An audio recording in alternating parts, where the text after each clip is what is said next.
Hello বন্ধুরা, চলো আমরা শেওড়াফুলি নদীর ধারে কাছে চলে এলাম। এরা কিছু লোক বেরিয়ে যাচ্ছে, আবার কিছু লোক যাচ্ছে। আর এই গেট হচ্ছে এই গেটের কাছ থেকে পার হলাম। বিয়ের আগে প্রতি বছরই আসতাম, এই বিয়ের পরেই প্রথম বছর এলাম, কিন্তু খুব একটা ভিড় নেই। আগে যখন আসতাম এতে পা দেওয়া যেত না, এতটা পরিমাণে ভিড়, আর তোমাদের ভিডিও করতে পারতাম না। আর এই প্রথমবার ভিডিও করলাম। আর চলো এবার যাওয়া যাক। আর এতটা পরিমাণে গরম দিচ্ছে, কারণ অনেকক্ষণ বাসে ছিলাম তো, আর যেন মনে হচ্ছে এক্ষুনি স্নান করে নিই। জলটা দেখে তো মনে হচ্ছে এক্ষুনি আমি স্নানটা করে নিই, কিন্তু কিছু করার নেই, জামা কাপড় আনা হয়নি।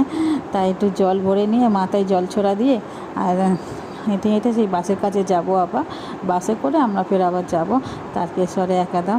তা চলো এবার যাওয়া যাক। আমাদের জল নেওয়া তো হয়ে গেছে।